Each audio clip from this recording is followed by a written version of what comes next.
Apollo Carreon Quiboloy, born on April 25, 1950, is a Filipino televangelist and the founding leader of the Kingdom of Jesus Christ, KOJC, a Restorationist Christian group established in 1985 in the Philippines.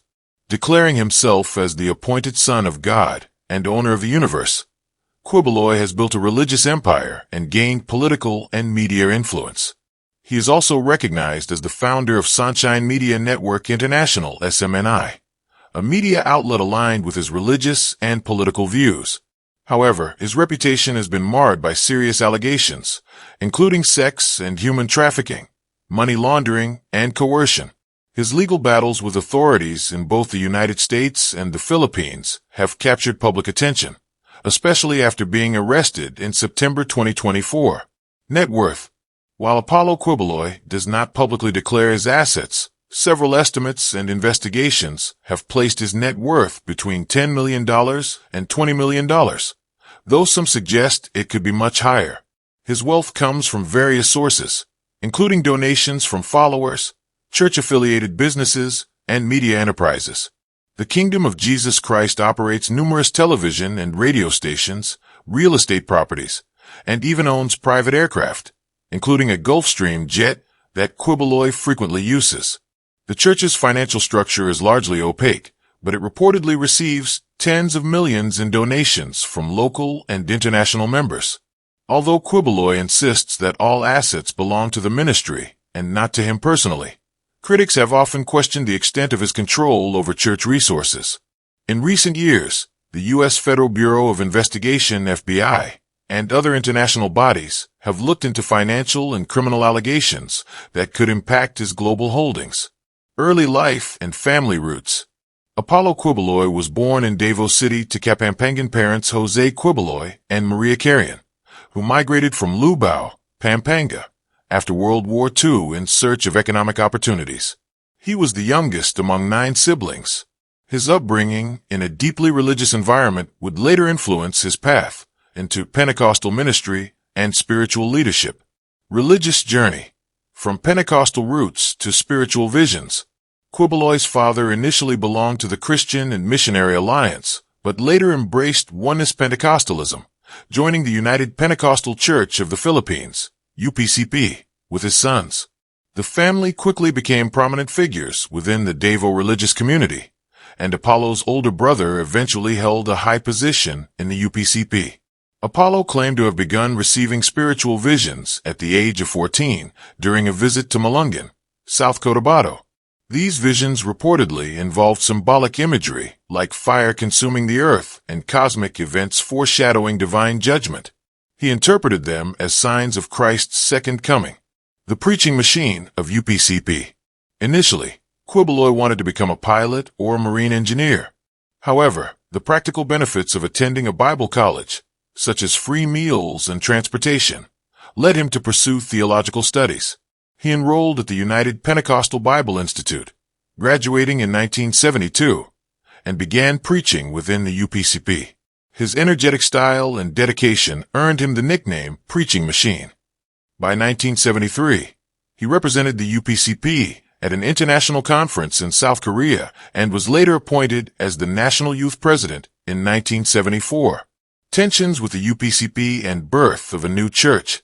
In 1979, Quiboloy faced internal disputes after associating with a preacher who had been banned by the church. Though he was temporarily removed from the UPCP, he was reinstated the following year and assigned to Agdeo Church. However, suspicions about his increasingly controversial doctrines grew. In 1985, before facing another church disciplinary hearing, he and some followers broke away and formed the Kingdom of Jesus Christ, the name above every name. Building the KOJC. Rise of a religious empire.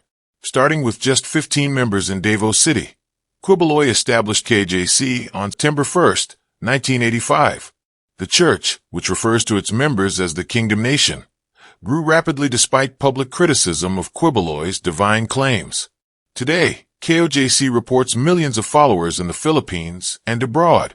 Weekly Bible study and prayer meetings are held, and every Sunday features the Sounds of Worship event, streamed online and held in their massive cathedral near Davo's airport. Controversial claims of divine power. Quiboloy has stirred public debate through statements that he can influence natural events. In 2019, he claimed to have halted the Cotabato earthquakes through divine intervention. However, he did not offer the same protection when Typhoon Kamuri struck, responding dismissively to skeptics. In 2021, during the COVID-19 pandemic, he claimed the emergence of the Omicron variant was divine punishment for the legal actions taken against him. According to him, the virus would subside if he were left in peace. Educational and media ventures. Quiboloy expanded his influence through education and media. In 2000, he established Josemaria College, named in honor of his parents. The school offers a wide range of programs from basic education to law and medicine. In terms of media, he launched Sonshine Media Network International, SMNI, under Swarasug Media Corporation. Prior to this, KOJC used local radio slots in Davao for religious programming. SMNI formally began with a TV show called The Hour of Truth in 1991, broadcast across Visayas and Mindanao through major networks. Political connections and endorsements. Quiboloy has long been involved in Philippine politics. He supported Gloria Macapagal Arroyo in 2004 and endorsed Gilbert Teodoro in the 2010 presidential elections. Interestingly, he split his support by backing Mar Roxas for vice president instead of Teodoro's running mate. His most significant political alliance was with Rodrigo Duterte. The two shared Davao origins and a close personal bond. During Duterte's 2016 presidential campaign, Quiboloy not only endorsed him, but also lent his private jet and helicopter. He later became Duterte's spiritual advisor. Post-presidency, Duterte even helped manage KOJC assets amid mounting legal troubles for Quiboloy. In 2022, Quiboloy supported Ferdinand Bongbong Marcos Jr. and Sara Duterte. His family's historic loyalty to the Marcos family was cited as a factor. However, relations soured in 2024 when Quiboloy accused the Marcoses of plotting his assassination in collaboration with the U.S. government.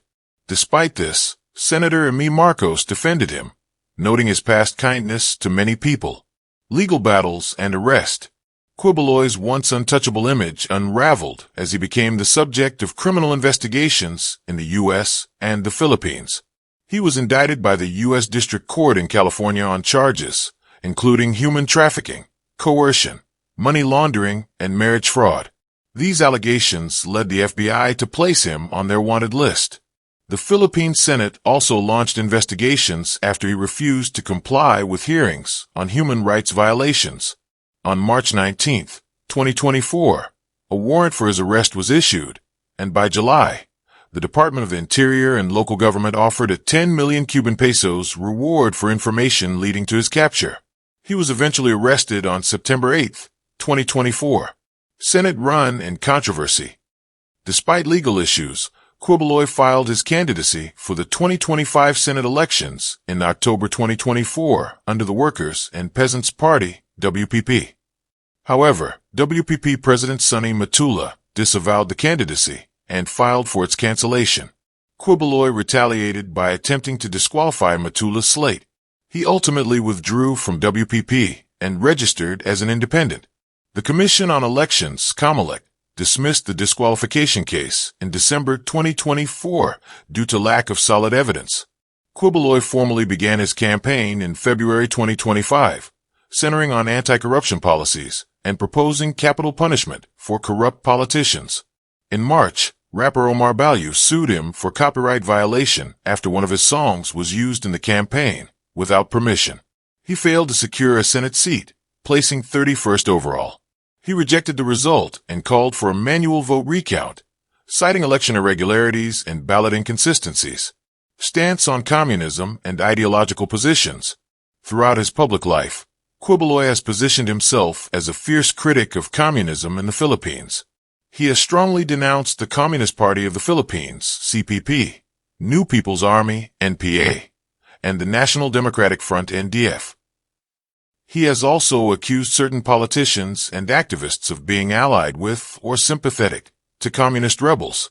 Quiboloy once considered running for president in 2022 with an anti-communist platform, focusing on national security and the dismantling of leftist movements.